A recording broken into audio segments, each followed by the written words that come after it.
નમસ્કાર વિદ્યાર્થી મિત્રો, મારું નામ ધાર્મિક કળથિયા.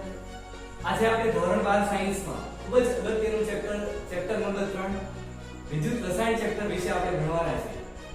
ખૂબ જ લોજિકલ ચેપ્ટર છે અને ઇમ્પોર્ટન્ટ ચેપ્ટર છે અને આપણે એક્ઝામ રેસ્પેક્ટિવથી આપણે વાત કરીએ તો ખૂબ જ જે આ વિદ્યુત રસાયણ ચેપ્ટર નંબર 3 છે એમાંથી ખૂબ જ પ્રશ્નો પૂછાય છે. નીટની એક્ઝામ હોય કે પછી સ્ટેટ બોર્ડની એક્ઝામ હોય, તેમાં દાખલો અને થિયરી અને એમસીક્યુ છે એ ખાસ કરીને આ ચેપ્ટરમાંથી પૂછવામાં આવે છે. તો હવે આજે આપણે ડિસ્કસ કરીએ વિદ્યુત રસાયણ ચેપ્ટર નંબર 3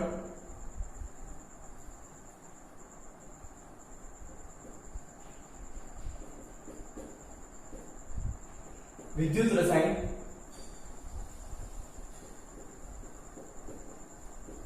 ઇલેક્ટ્રોકેમિસ્ટ્રી.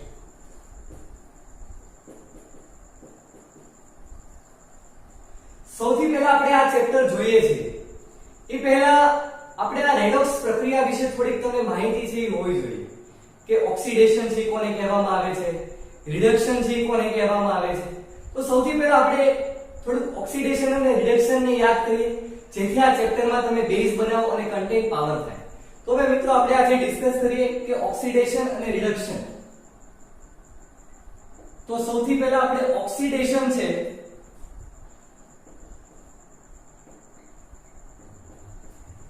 કોને કહેવામાં આવે તો સિમ્પલ આપણે વ્યાખ્યા જોઈએ કે ઓક્સિજન ઉમેરાવો તેને શું કહેવામાં આવે છે? ઓક્સિડેશન. ઓક્સિજન ઉમેરવું. ત્યાર પછી આપણે બીજી વ્યાખ્યા દઈ શકીએ કે હાઇડ્રોજનનું દૂર થવું તેને પણ આપણે ઓક્સિડેશન કહેવામાં આવે છે.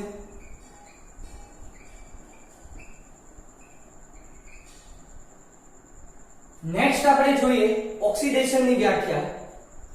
તો ઇલેક્ટ્રોન્સ છે ગુમાવવા તેને પણ આપણે ઓક્સિડેશન કહેવામાં આવે છે.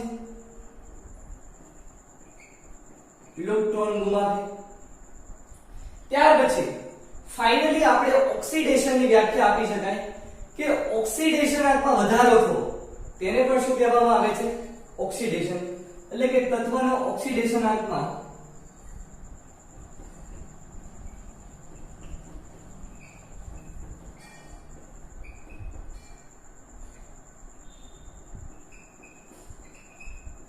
વધારો થવો.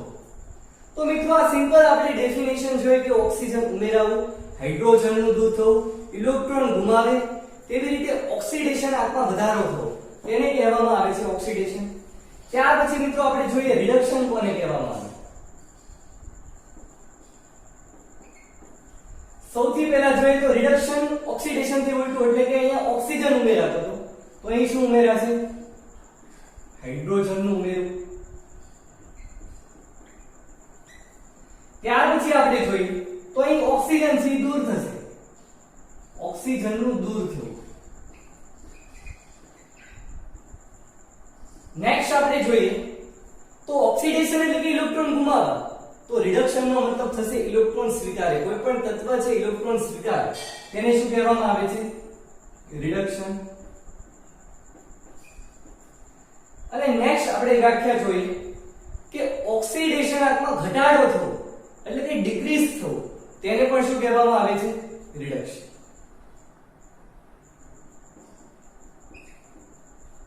ઓક્સિડેશન આંકમાં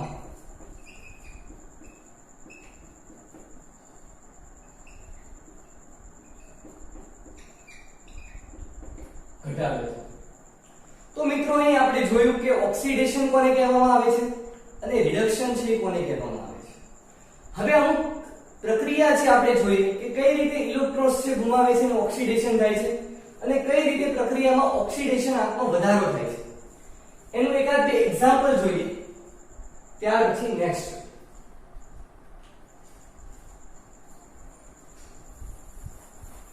ઓક્સિડેશન અને રિડક્શનની આપણે વ્યાખ્યા જોઈએ. ત્યાર પછી આપણે જોઈએ એક એક્ઝામ્પલ છે ઝિંક છે એ હાઇડ્રોક્લોરિક એસિડ સાથે પ્રક્રિયા કરે છે અને એ બનાવે છે ઝિંક ક્લોરાઇડ ZnCl2 અને હાઇડ્રોજન વાયુ છે રિલીઝ કરે છે. એટલે કે મુક્ત કરે છે। હવે મિત્રો અહીં તમે જો જુઓ તો એ ઝિંક છે એનો ઓક્સિડેશન આંક કેટલો છે 0 અને અહીં તમે ઝિંક છે એનો ઓક્સિડેશન આંક કાઢો।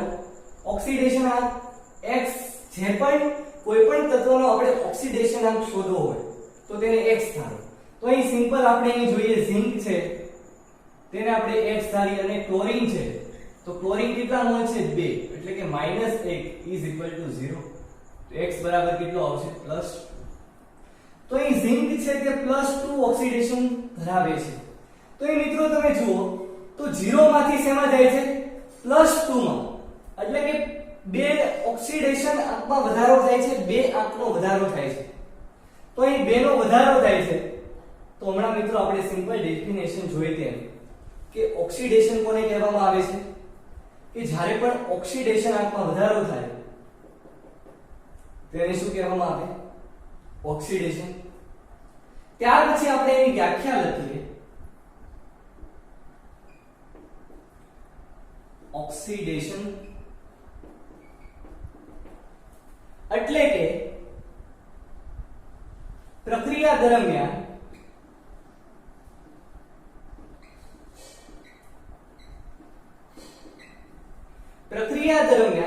તત્વના ઓક્સિડેશન આંકમાં વધારો થવો। ઓક્સિડેશન આંકમાં શું થવો વધારો થવો તેને શું કહેવામાં આવે છે ઓક્સિડેશન। તો એ સિમ્પલ તમે જોયું 2 ના વધારો થાય છે। ત્યાર પછી હવે આપણે ડિસ્કસ કરીએ રિડક્શન। રિડક્શન માં શું હોય તત્વના ઓક્સિડેશન આંકમાં ઘટાડો થાય। તો એ સિમ્પલ તમે જુઓ હાઇડ્રોજનનો ઓક્સિડેશન આંક છે અહીં ક્લોરીન અહીં H+ પરંતુ કેટલા છે એટલે કે અહીં હાઇડ્રોજન પ્લસ 2 હાઇડ્રોજન હોવાથી +2 અને અહીં તમે જુઓ તો હાઇડ્રોજન છે એ 0 માં છે તો +2 માંથી શેમાં જાય છે મિત્રો 0 તો એ સિમ્પલ 2 નો ઘટાડો થાય છે 2 આંકનો શું થાય છે ઘટાડો તો તેને આપણે શું કહેવામાં આવે છે રિડક્શન। તો અહીં આપણે લખીએ કે પ્રક્રિયા દરમિયાન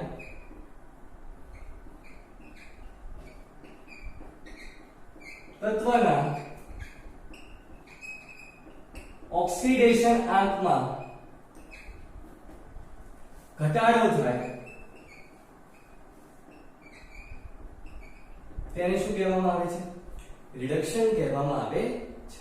તો મિત્રો આપણે અહીં જોયું કે ઓક્સિડેશન અને રિડક્શન છે એની પ્રક્રિયા અને તેનું ઉદાહરણ। હવે મિત્રો આપણે એક અલગ પ્રક્રિયા જોઈ કે આપણે ઓક્સિડેશન છે ઇલેક્ટ્રોન ગુમાવે તેને પણ ઓક્સિડેશન કહેવામાં આવે છે। તો એ સિમ્પલ આપણે એક્ઝામ્પલ એ ઝિંક છે એ Zn2+ માં રૂપાંતરણ પામે ત્યારે કેટલા ઇલેક્ટ્રોન્સ ગુમાવે છે 2 કારણ કે 2 નો ફેરફાર છે તો તેને આપણે ઓક્સિડેશન કહેવામાં આવે છે। ત્યાર પછી મિત્રો આપણે ડિસ્કસ કરીએ કે ઇલેક્ટ્રોન સ્વીકારે એટલે કે ઇલેક્ટ્રોન મેળવે તેનું આપણે એક્ઝામ્પલ જોઈએ તો કોપર આયન 2 ઇલેક્ટ્રોન મેળવે અને શેમાં રૂપાંતરણ પામે કોપર। એટલે સિમ્પલ આપણે વ્યાખ્યા આપવી હોય કે જ્યારે પણ કોઈ પણ તત્વ છે એ જ્યારે ઇલેક્ટ્રોન ગુમાવે તેને આપણે ઓક્સિડેશન કહેવામાં આવે અને રિડક્શન જ્યારે કોઈ પણ આયન ઇલેક્ટ્રોન સ્વીકારે તો તેને શું કહેવામાં આવે છે રિડક્શન કહેવામાં આવે છે। તો મિત્રો આ થયો બેઝિક પાયો જે આપણને વિદ્યુત રસાયણ ચેપ્ટર જે છે એમાં તમને ખાસ મજબૂત કરશે કન્ટેન્ટ। એટલે રેડોક્સ વિશે થોડીક તમને આટલી માહિતી હોવી જોઈએ કે ઓક્સિડેશન એટલે શું રિડક્શન એટલે શું। હવે વિદ્યાર્થી મિત્રો આ કોપી કરો ત્યાર પછી આપણે નેક્સ્ટ જોઈએ વિદ્યુત રસાયણ ચેપ્ટર વિશે વધારે આપણે ડિસ્કસ કરીએ। કોપી કરો ત્યાર પછી આપણે ડિસ્કસ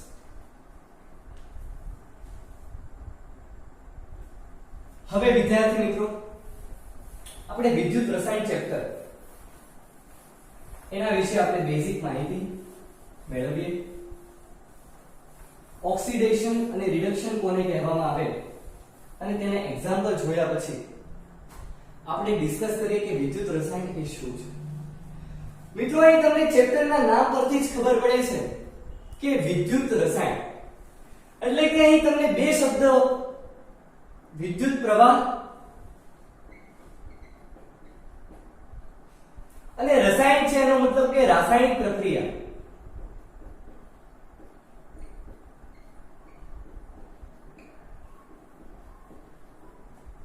એટલે કે જ્યારે પણ મારે કોઈ પણ રાસાયણિક પ્રક્રિયા કરવી છે તો હું અહીંયાથી વિદ્યુત પ્રવાહ આપીશ ત્યારે એ રાસાયણિક પ્રક્રિયા થશે. અને ઉલટું કે જ્યારે પણ રાસાયણિક પ્રક્રિયા થાય અને ત્યાર પછી એક પ્રકારનો વિદ્યુત પ્રવાહ છે એ ઓટોમેટિકલી ઉત્પન્ન થશે એટલે કે આપમેળે ઉત્પન્ન થશે. તો એ સિમ્પલ વિદ્યુત રસાયણ. મિત્રો આ ચેપ્ટરમાં આપણે શું શું ડિસ્કસ કરવાના છીએ સૌથી પહેલા તમને એ કહું તો આ ચેપ્ટરમાં આપણે વિદ્યુત રાસાયણિક કોષ,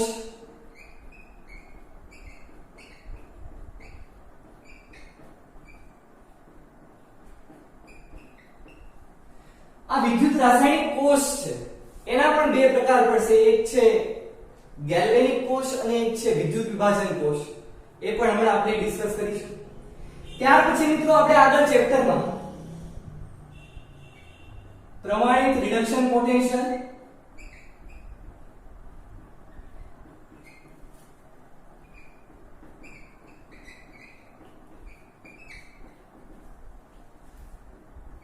નેક્સ્ટ આપણે જોઈએ તો પ્રમાણિત હાઇડ્રોજન ધ્રુવ કોને કહેવામાં આવે છે અને તેની રચના.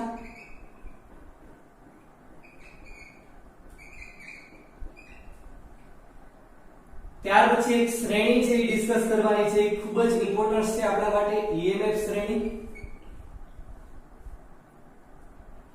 પછી એક છે નર્સ સમીકરણ.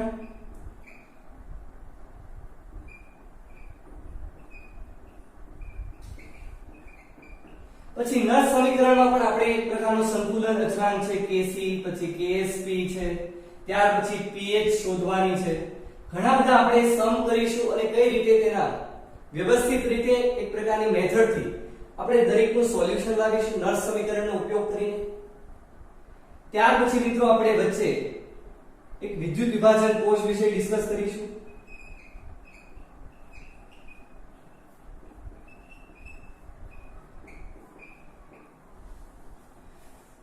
ત્યાર પછી મિત્રો આપણે દ્રાવણની ગ્રાહકતા,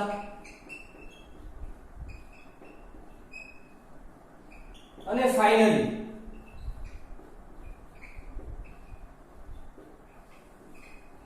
ધાતુ ક્ષારણ વિશે અભ્યાસ કરીશું. તો મિત્રો આપણા ટોપિક છે ડિસ્કસ કરવાના છે. તો સૌથી પહેલા હવે આપણે જોઈએ કે વિદ્યુત રસાયણ એ શું છે, વિદ્યુત રાસાયણિક કોષ છે એ શું છે. એટલી પ્રક્રિયાઓ એટલે કે એટલે જે પદ્ધતિ છે, જેટલી થિયરી છે તે આપણે ડિસ્કસ કરવાના છે. સૌથી પહેલા આજે આપણે જોવાના છે વિદ્યુત રાસાયણિક કોષ એ શું છે અને એનું મહત્વ શું છે. ત્યાર પછી મિત્રો આપણે જોઈએ કે વિદ્યુત રાસાયણિક કોષ એ શું છે.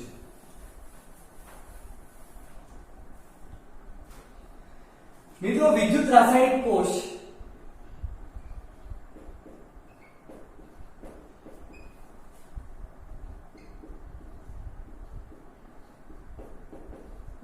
એક એવું સાધન છે, મેં તમને હમણાં કીધું કે કોઈ પણ રાસાયણિક પ્રક્રિયા મારે કરવી છે તે માટે મારે એક વિદ્યુત પ્રવાહ આપવો જોશે અને એક બીજી રીત કે મારે કોઈ પણ રાસાયણિક પ્રક્રિયા કરીને વિદ્યુત પ્રવાહ ઉત્પન્ન કરવો છે. તો એ સિમ્પલ વિદ્યુત રાસાયણિક કોષ છે એક એવું ડિવાઇસ છે એટલે કે સાધન છે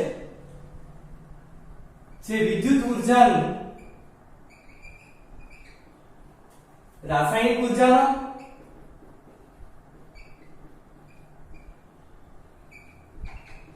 અને રાસાયણિક ઉર્જાનું વિદ્યુત ઉર્જામાં રૂપાંતરણ કરે. મિત્રો ડેફિનેશન છે, વ્યાખ્યા છે એ સમજો ખાસ કે વિદ્યુત રાસાયણિક કોષ એટલે શું, વિદ્યુત ઉર્જાનું રાસાયણિક ઉર્જામાં અને રાસાયણિક ઉર્જાનું કેમાં રૂપાંતરણ કરે, વિદ્યુત ઉર્જામાં રૂપાંતરણ કરે. તેને શું કહેવામાં આવે છે, વિદ્યુત રાસાયણિક કોષ કહેવામાં આવે છે. તો મિત્રો આપણે સિમ્પલ અહીંયા ડેફિનેશન લખીએ કે વિદ્યુત રાસાયણિક કોષ એટલે શું.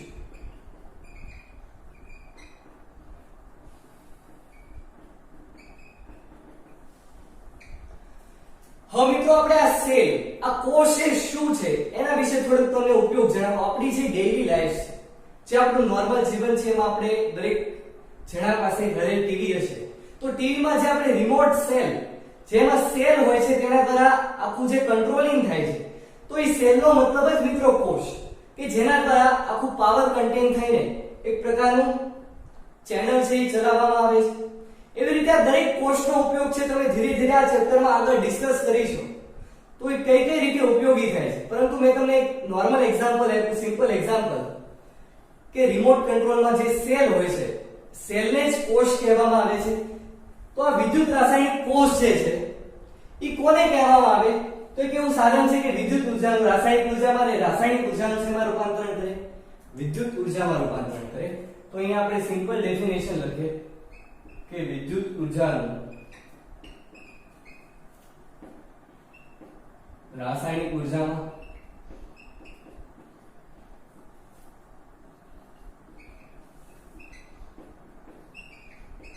અને રાસાયણિક ઉર્જાનું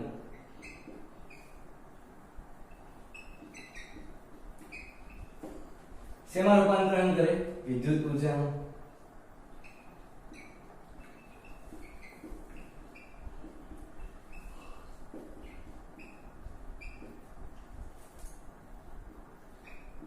બરાબર. તો આ કોષને શું કહેવામાં આવે છે? વિદ્યુત રાસાયણિક કોષ કહેવામાં આવે છે.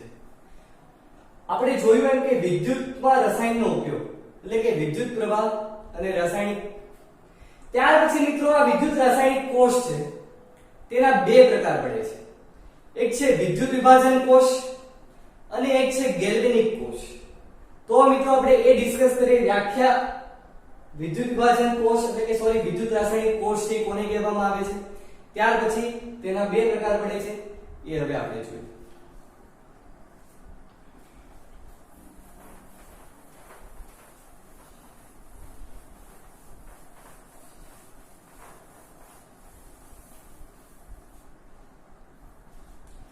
હવે જે આ વિદ્યુત રાસાયણિક કોષ જે છે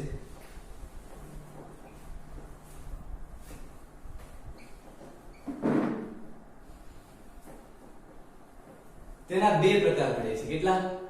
બે. એકનું નામ છે વિદ્યુત વિભાજન કોષ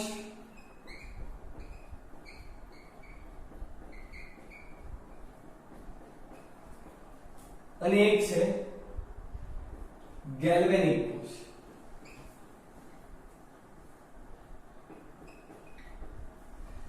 વિદ્યુત વિભાજન કોષ વિશે મિત્રો આપણે ડિસ્કસ કરીએ તો સૌથી પહેલા એક પાત્ર લેવામાં આવે, આવી રીતે બીકર લેવામાં આવે. હવે મારે અહીં જે દ્રાવણ હું જે અહીં ભરું છું, મારે તેનું વિદ્યુત વિભાજન કરવું છે. શું કરવું છે? વિદ્યુત વિભાજન. તો દ્રાવણમાં આપણે શું ડુબાડવું પડશે? બે ધ્રુવો એટલે કે બે સળિયા, કેથોડ અને એનોડ. ત્યાર પછી તેને કોની સાથે જોડી દેવા પડશે? બેટરી સાથે. કોની સાથે મિત્રો? બેટરી સાથે. મારે આ દ્રાવણનું વિદ્યુત વિભાજન કરવું છે. આ વિદ્યુત વિભાજન દ્રાવણ લીધું છે.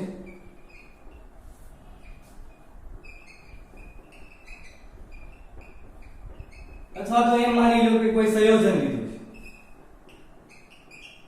મારે તેનું વિદ્યુત વિભાજન કરવું છે. તો મારે અહીંયા બેટરી છે શરૂ કરવી પડશે. ત્યાર પછી તે વિદ્યુત વિભાજન દ્રાવણ છે એનું વિદ્યુત વિભાજન થશે, એટલે કે તે સંયોજનનું વિદ્યુત વિભાજન થશે. આ બેટરી છે શરૂ ન કરો ત્યાં સુધી તો આ પ્રક્રિયા થવાની નથી. જે પણ આપણે અહીંયા સંયોજન લીધું છે તે તૂટશે જ નહીં. તો અહીં મારે બેટરી છે શું કરવી પડશે મિત્રો? શરૂ કરવી પડશે. એટલા માટે અહીં વિદ્યુત ઉર્જાનું મારે કોઈ પણ રાસાયણિક પ્રક્રિયા શરૂ કરવા માટે અહીં મારે બેટરી છે શરૂ કરવી પડશે. તો એ વિદ્યુત ઉર્જાનું શેમાં રૂપાંતરણ થાય છે? રાસાયણિક ઉર્જામાં રૂપાંતરણ થાય છે. એનો મતલબ એવો સિમ્પલ થયો કે મારે કોઈ પણ રાસાયણિક પ્રક્રિયા છે એ સંયોજનમાં કરવી છે. તો હું બેટરી જ્યાં સુધી શરૂ નહીં કરું ત્યાં સુધી રાસાયણિક પ્રક્રિયા થશે નહીં. એટલા માટે મારે બેટરી શરૂ કરવી પડશે. એટલે કે બેટરી દ્વારા જે વિદ્યુત પ્રવાહ આપવામાં આવે એટલે કે વિદ્યુત ઉર્જાનું એમાં રૂપાંતરણ થાય છે, રાસાયણિક ઉર્જામાં રૂપાંતરણ થાય છે. તો અહીંયા મિત્રો આપણે લખીએ કે વિદ્યુત વિભાજન કોષમાં વિદ્યુત ઉર્જાનું શેમાં રૂપાંતરણ થાય? રાસાયણિક ઉર્જામાં રૂપાંતરણ થાય. અને મિત્રો ગેલ્વેનિક કોષમાં આનાથી ઉલટું છે. હમણાં આપણે ગેલ્વેનિક કોષ વિશે ડિટેલમાં ડિસ્કસ કરવાના છે. તો અહીંયા વિદ્યુત ઉર્જાનું રાસાયણિક ઉર્જામાં રૂપાંતરણ થાય. તો ગેલ્વેનિક કોષમાં શું છે? રાસાયણિક ઉર્જાનું એટલે કે રાસાયણિક પ્રક્રિયા દ્વારા રાસાયણિક ઉર્જાનું શેમાં રૂપાંતરણ થશે? વિદ્યુત ઉર્જામાં રૂપાંતરણ. તો મિત્રો અહીંયા તમે સિમ્પલ ડિફરન્સ થી જોઈ શકો છો. ત્યાર પછી વિદ્યુત વિભાજન કોષ છે એમાં કેથોડ અને એનોડ ની સાઇન અને ગેલ્વેનિક કોષમાં કેથોડ અને એનોડ ની સાઇન.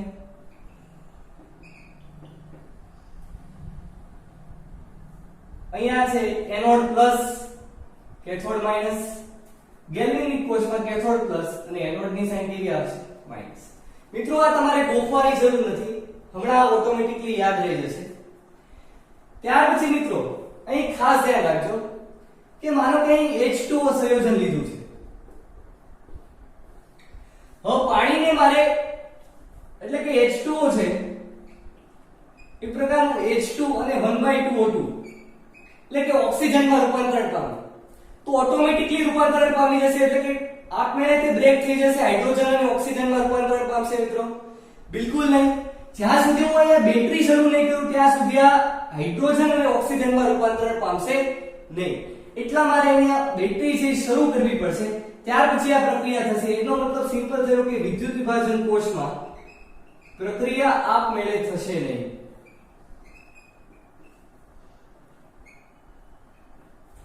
અને ગેલ્વેનિક કોષ છે તેમાં શું છે? આપમેળે પ્રક્રિયા થશે.